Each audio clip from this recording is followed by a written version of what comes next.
दोस्तों, जय सिया राम। आपका मेरे चैनल पर फिर से स्वागत है।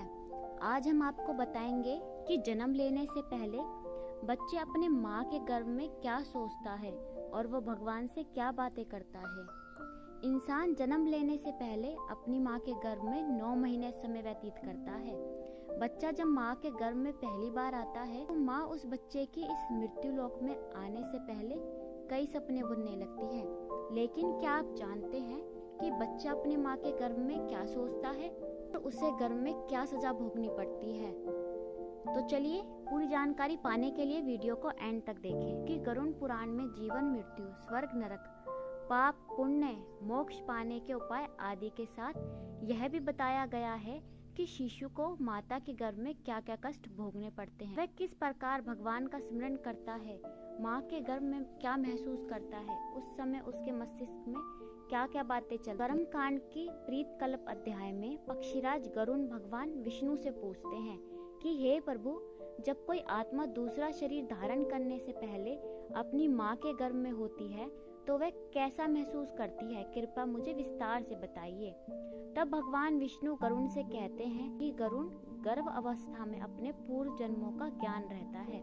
वहाँ स्मरण करता है कि आयु के समाप्त होने ऊपर शरीर का परित्याग करके मलादी में रहने वाले छोटे छोटे कीटाणुओं की विशेष योनि में स्थित हूँ। पहले मैं सरक कर चलने वाली सर्प आदि की योनि में पहुँचा हूँ, फिर मच्छर हो गया तथा उसके बाद 4 पैरों वाला अब्र नामक पशु बनकर रह गया अथवा जंगली शुकर की योनि में प्रवेश था। इस प्रकार गर्भ में रहते हुए उस जीवनात्मा को पूर्ण ज्ञान रहता है, किंतु उत्पन्न होते ही वह तत्काल उसे भूल जाता है।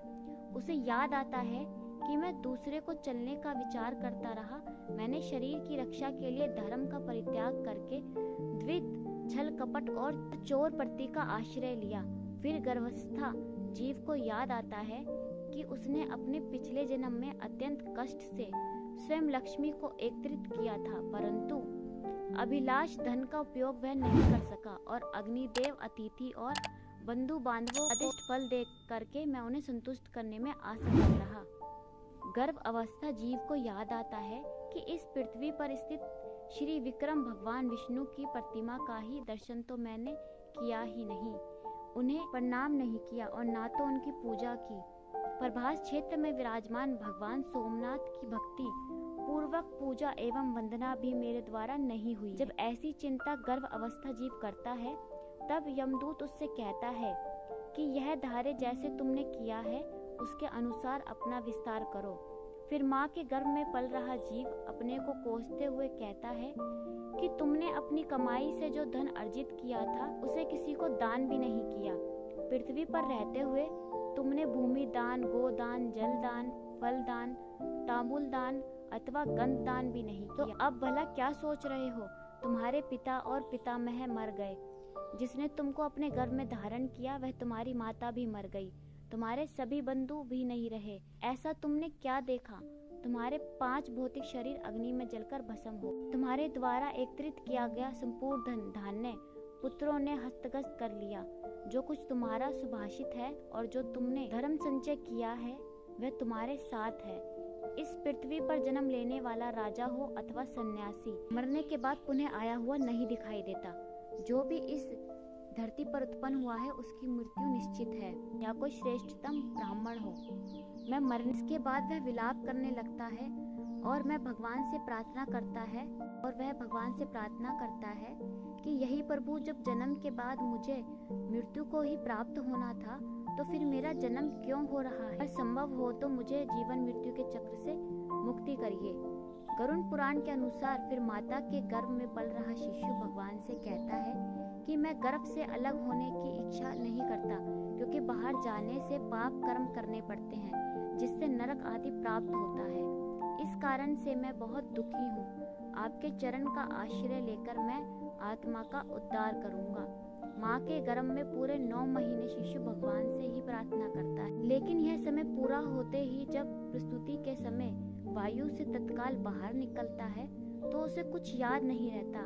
साइंस के अनुसार माँ की गर्भ से बाहर निकलने वाला शिशु को काफी पीड़ा का सामना करना पड़ता है, जिसके कारण उसके मस्तिष्क पर काफी जोर पड़ता है, शायद यही कारण है कि उसे कुछ भी याद नहीं रहता। लेकिन गरुड़ पुराण के अनुसार प्रसूति की हवा से जैसे ही श्वास लेता हुआ शिशु माता के गर्भ से बाहर निकलता है तो उसे किसी भी बात का ज्ञान नहीं रहता। गर्भ से अलग होकर वह ज्ञान रहित हो जाता है। इसी कारण जन्म के समय वह रोता है। इन सब के अलावा गरुड़ पुराण में भगवान विष्णु ने यह भी बताया है कि जब शिशु गर्भ में 6 मास का हो जाता है तो वह भूख प्यास को महसूस करने लगता है और माता के गर्भ में अपना स्थान बदलने के लायक भी हो जाता है। कष्ट भी भोगता है। माता जो भी खाने के रूप में ग्रहण करती है उसकी कोमल त्वचा से होकर गुजरता है और इन कष्टों के कारण कई बार शिशु माता के गर्भ में बेहोश भी हो जाता है। 6 माह के बाद शिशु का मस्तक नीचे की ओर और पैर ऊपर हो जाते हैं। ऐसी स्थिति में वह चाहकर भी इधर उधर नहीं हिल सकता।